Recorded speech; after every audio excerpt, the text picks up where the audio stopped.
તો કેન્દ્રીય ગૃહ અને સહકારિતા મંત્રી અમિત શાહ 27 ઓગસ્ટે ગુજરાતના પ્રવાસે આવશે। ગુજરાત પ્રવાસ દરમિયાન અમિત શાહ અમરેલી ખાતે યોજાનારા જાહેર કાર્યક્રમમાં હાજરી આપશે।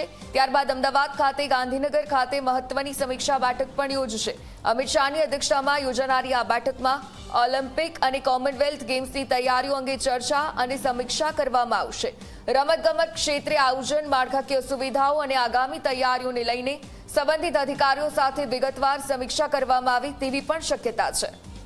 હિતલ સંવાદદાતા ફોનલાઈન પર જોડાયા છે, વિગતે જાણકારી લઈએ તેમની પાસેથી। હિતલ, કેન્દ્રીય ગૃહમંત્રીનો ગુજરાતનો આ કાર્યક્રમ કેટલો મહત્વનો રહેવાનો છે? કયા કયા કાર્યક્રમો યોજાશે, શું જાણકારી?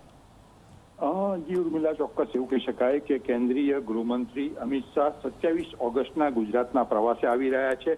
સ્વાભાવિક છે કે અનેક પ્રકલ્પોના લોકાર્પણ સાથે સાથે જોવા જઈએ તો આ વખતે બોપલ ગુમામાં જે પ્રકારે પાણીની સમસ્યા, પાણી ભરાઈ જવાની સમસ્યા સર્જાઈ હતી, ત્યારે પણ અમિત શાહે ચિંતા કરી હતી અને તાત્કાલિક અસરથી મુખ્યમંત્રી સાથે વાતચીત કરીને મંત્રીઓની ટીમોને વિસ્તારમાં ઉતારી દીધા હતા। ત્યારે હવે પછી આ વિસ્તારની શું સમસ્યા છે એના માટે પણ ત્યાં પોતે હાજરી આપવાના છે, ત્યાં જવાના છે। એ સિવાય સીધી રીતે જોવા જઈએ તો તેમના પ્રવાસ દરમિયાન અમરેલી ખાતે પણ જાહેર કાર્યક્રમનું આયોજન કરવામાં આવી રહ્યું છે। અમદાવાદ, ગાંધીનગર સહિત અનેક જગ્યાએ સમીક્ષા બેઠકો પણ યોજાશે, જેમાં ખાસ કરીને ઓલિમ્પિક 2036 અને કોમનવેલ્થ 2030માં જે ગુજરાતમાં યોજાવાની વાત છે કોમનવેલ્થની, તો એ માટેની જે તૈયારીઓ સરકારે કરી છે એ તૈયારીઓની પણ સમીક્ષા કરવામાં આવશે। એટલે ક્યાંક ને ક્યાંક જોવા જઈએ તો આ વખતેનો ગુજરાતનો અમિત શાહનો પ્રવાસ ખૂબ મહત્વનો બની રહેશે।